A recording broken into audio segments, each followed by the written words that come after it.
Nah ini Prabowo malah mengutus si Jokowi.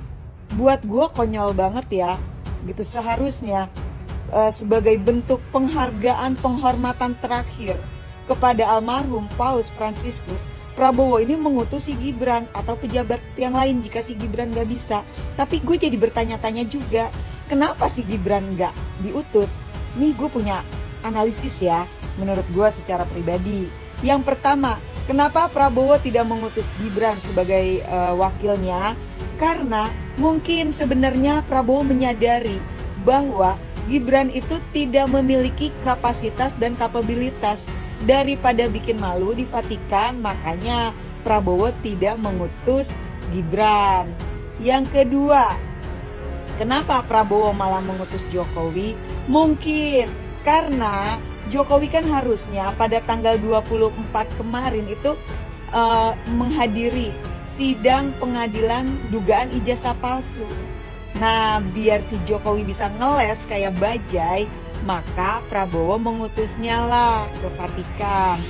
Presiden Joko Widodo sudah pernah bertemu Paus beberapa waktu lalu. Itu alasan yang lemah, karena bagaimanapun ini simbol negara. Memang sepantasnya adalah menteri senior atau wakil presiden gitu loh. Bahwa ada di sana Joko Widodo disertakan ya silakan saja, tetapi pemimpin rombongan harusnya mereka yang mewakili negara, pemerintahan, kan begitu ya. Bukan kita ngiri, tapi ya harusnya begitulah adab pergaulan internasional kan gitu ya.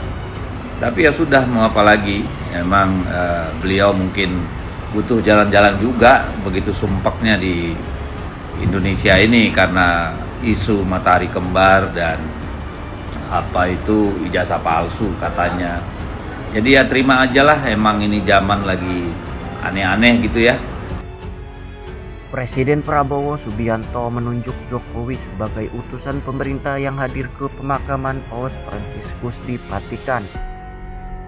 Jokowi berangkat bersama utusan lain seperti Menteri HAM Natalius Pigai, Wakil Menteri Keuangan Thomas Djiwandono, dan mantan Menteri SDM Ignatius Jonan. Belum ada penjelasan dari Istana Iwal alasan mengutus Jokowi ke Vatikan. Keputusan Prabowo mengutus Jokowi dinilai blunder oleh Direktur Eksekutif para Sindiket Firdika Rizky Utama. Dia mempersoalkan rekam jejak Jokowi yang masuk dalam nominasi tokoh terkorupsi pada 2024. Dia mengatakan rekam jejak Jokowi sebagai tokoh terkorupsi sudah tercatat dalam memori politik internasional. Mengutus Jokowi seperti itu mengirim pesan blunder. Indonesia mengirim figur yang dicurigai publik global ke ruang yang dijaga ketat secara moral. Ini bukan soal hukum, ini soal pesan politik. Dengan mengutus Jokowi, Prabowo telah kehilangan momentum untuk menunjukkan empati tulus terhadap komunitas Katolik di tanah air. Terlebih lagi, Firdika menilai bahwa prosesi pemakaman Paus Fransiskus tak bisa dipandang seremoni kenegaraan.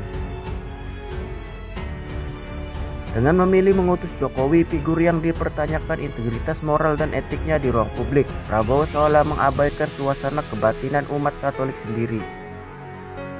Ternak Mulyono sepertinya lagi berbahagia dan bangga karena junjunan mereka, idola mereka si Jokowi diutus oleh Presiden Prabowo Subianto untuk menghadiri pemakaman almarhum Paus Fransiskus di Vatikan. Jujur ya, dengan diutusnya Jokowi oleh Pak Prabowo, buat gue ini jadi tanda tanya besar. Kenapa sih Prabowo malah mengutus Jokowi yang saat ini bukan pejabat negara? Walaupun si Jokowi ini mantan presiden, tapi secara status dia sekarang warga sipil, bukan pejabat negara.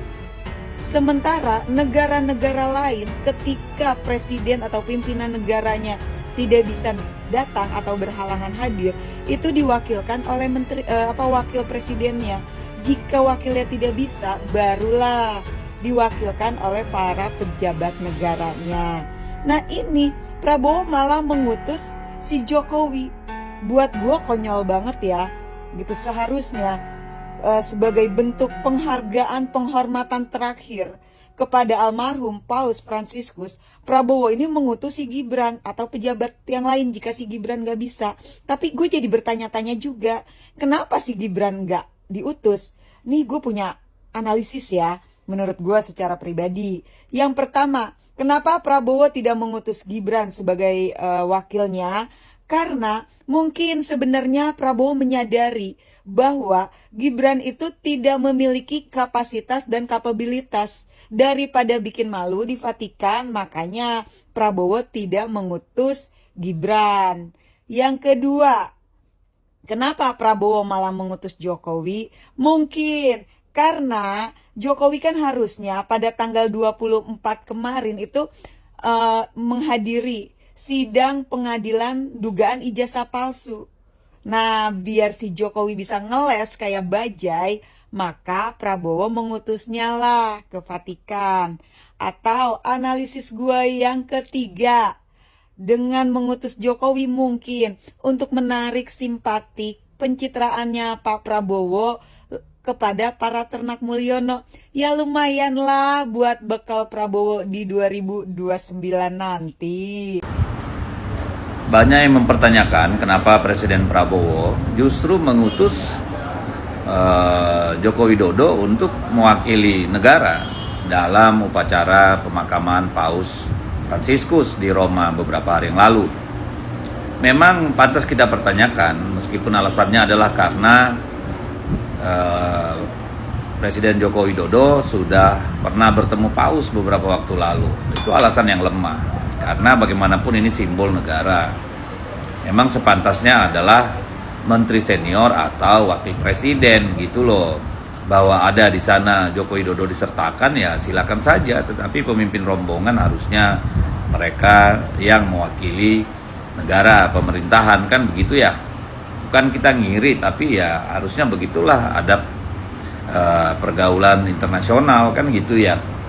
Tapi ya sudah, mau apa lagi. Emang beliau mungkin butuh jalan-jalan juga, begitu sumpeknya di Indonesia ini karena isu matahari kembar dan apa itu ijazah palsu katanya. Jadi ya terima aja lah, emang ini zaman lagi aneh-aneh gitu ya. Mau bilang apa, kita tunggu saja bagaimana jenderal-jenderal yang mengeluarkan maklumat permintaan 8 poin kepada Presiden Prabowo kemudian disikapi oleh pemerintah.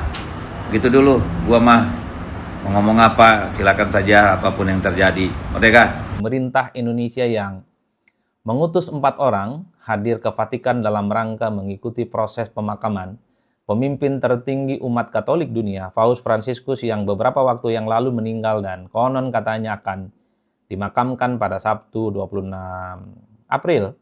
Secara officially, pemerintah sudah mengumumkan 4 orang ini adalah Jokowi, mantan Presiden Republik Indonesia. Yang kedua itu adalah Natalius Pigai, saat ini adalah Menteri HAM. Yang ketiga itu Wakil Menteri Keuangan Budi Dwi Wandono. Yang keempat itu adalah mantan Menteri Perhubungan era Jokowi, Pak Ignatius Jonan. Jadi ini yang kemudian saya tertarik untuk bicara karena memang sehari 2 hari ini begitu banyak kawan-kawan bertanya soal apa yang sebenarnya membuat relevansi pemerintah Indonesia khususnya menunjuk dan kemudian mengutus Jokowi menjadi bagian segala sesuatu yang harus hadir ke Vatikan. Pertama, harus kita akui, kalau saya hitung rata-rata secara umum, segala sesuatu yang terkait dengan Jokowi, pernyataannya, sikap politiknya, manuver-manuver politiknya, sampai hari ini itu selalu menimbulkan perdebatan, bahkan menimbulkan kontroversi yang tidak berkesudahan. Bukan hanya serangan-serangan agresif yang terus mengalir ke Jokowi, bahkan ketika Jokowi misalnya diutus untuk hadir ke Vatikan, itu kan juga menimbulkan pertanyaan-pertanyaan signifikan. Di antara 4 nama ini, tentu the one and only yang paling banyak diperdebatkan, yang paling banyak diperbincangkan. Sebenarnya apa sih pemerintah Indonesia itu penting dan urgensinya mengutus Jokowi ke Vatikan? Kok kayak nggak ada orang lain? Itu adalah pertanyaan-pertanyaan yang paling saya dengar dari kawan-kawan media